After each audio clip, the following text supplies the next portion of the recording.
Рубен Аморим разкара Ван Нистелрой, както и останалите помощници, които бяха на Тен Хаг в неговия щаб. Разбира се, португалеца дойде със свои хора, но този ход да разкараш Ван Нистелрой в този момент от Юнайтед определено е, меко казано, опасен. Здравейте на всички, в това видео ще поговоря за Рубен Аморим, за неговата роля в Юнайтед, каква се очертава да бъде, какво можем да очакваме, защото има много интересни неща около това негово идване. Ще поговоря и за Ван Нистелрой, неговите резултати. Преди да го направя, искам да ви призова да се абонирате за канала, така ще помогнете той да се развива и да върви напред и нагоре. Факта, че Ван Нистелрой за 4 мача постигна 3 победи и 1 равенство, като равенството беше срещу Челси.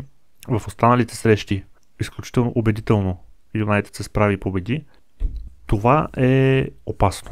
Това е опасно, защото тук говорим за една легенда на клуба, която в труден момент е излязла на сцената и е постигнала изключително важни резултати, не само като точки и победи, чисто психологически. На практика сега с идването на Аморим ще има едно приповдигнато настроение, което, забележете, няма да е допринесъл той, а именно Ван Нистелрой.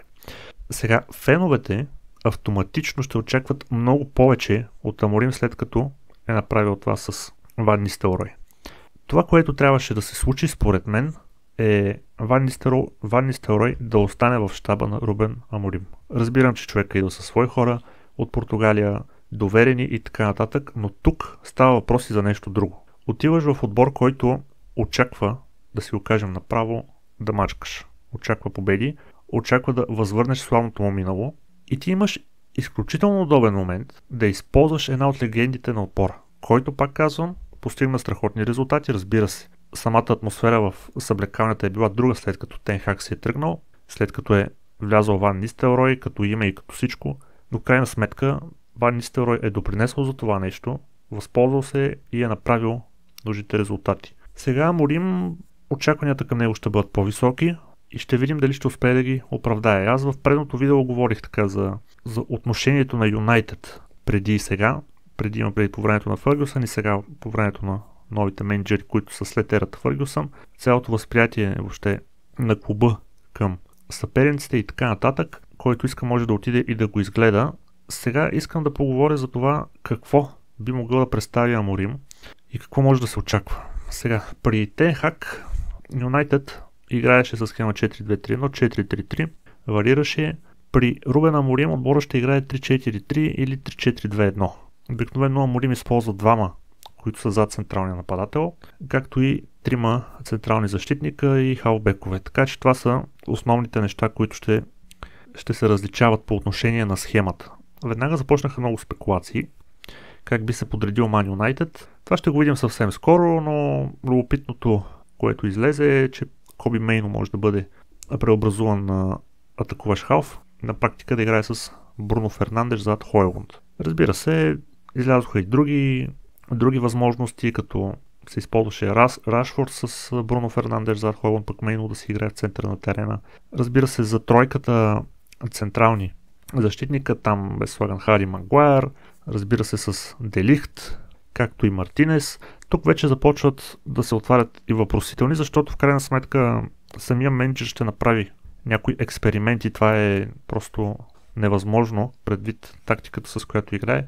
Той и тактиката, която е била използвана до момента, честно казано, Хари Магуайер с трима в центъра на защитата, мисля, че би било опасен ход, защото когато играят трима, не е задължително наистина самите централни да са кой знае колко бързи и така нататък. Важно е бековете как се връщат назад, до каква степен и разбира се синхрона между тримата централни по отношение на изкуствените засади. Но ако вземем еталона за 3-5-2, защото в крайна сметка схемата 3-4-2-1 е и в някакъв смисъл разширение на 3-5-2, както дори самото 3-4-3, защото има много ротации, сами разбирате, и движението на терена често може да наподобява 3-5-2, особено с един Рашфорд, който да играе зад Хойлунд, така че разбирате на къде бия. Сега Ювентус преди време наистина използва тримата централни по феноменален начин, но тогава тримата централни бяха Бонучи, Киелини и Бардзали, които имаха убийствен синхрон помежду си. Отделно Ювентус разполагаше и с бекове като Патрис Евра, Алекс Теяс, така че тук трябва да видим и какво е качеството и дали това качество отговаря и на синхрона, който е бил демонстриран в един Ювентус. Казвам Ювентус от тези години, защото наистина отборът се правеше много добре тогава.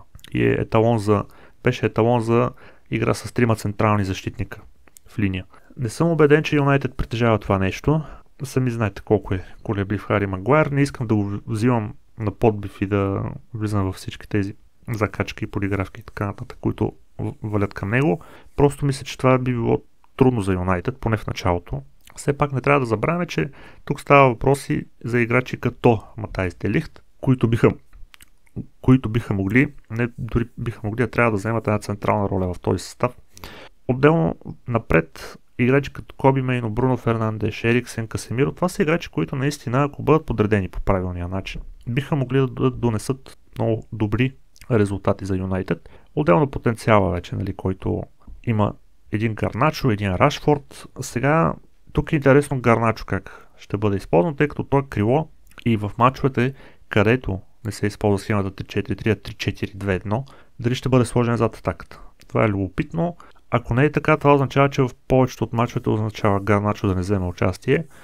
Гарначо, по мое мнение, е един от играчите, които трябва да бъдат използвани в Юнайтед. Така че, пак казваме, такива въпросителни се отварят. Сега ще има все пак Рубен Аморим и някои играчи, които се очаква да му помогнат. Това са Далот и разбира се Бруно Фернандеш.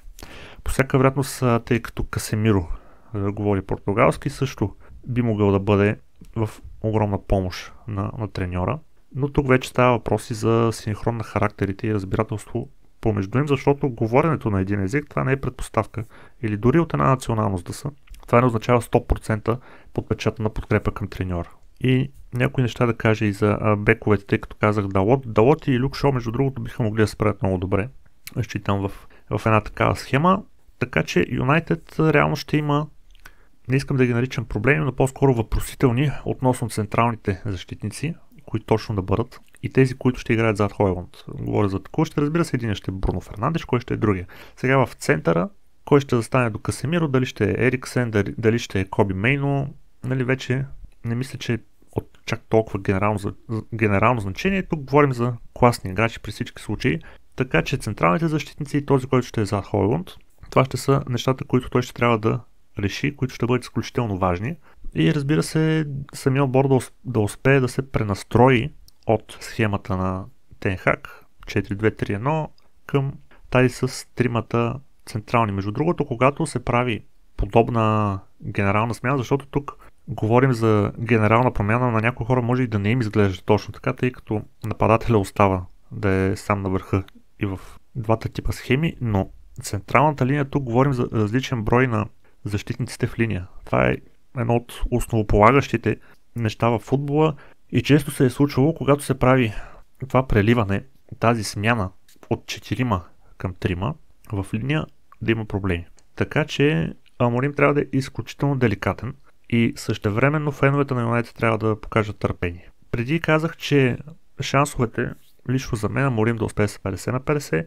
Сега, честно казано, с този ход за Ван Нистелрой, напрежението, което ще падне върху него, и ако приемем, че той ще остане верен на своята схема на игра 3-4-3 и 3-4-2-1, мисля, че шансовете намаляват. Не искам да обезкуражавам феновете на Man United в никакъв случай, но може да стане така, че да се надява трансферния прозорец да дойде по-скоро.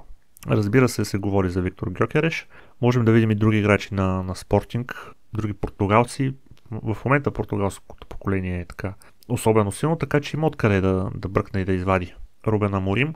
Въпросът е вече дали ще му бъдат предоставени такива шансове, но предполагам, че да.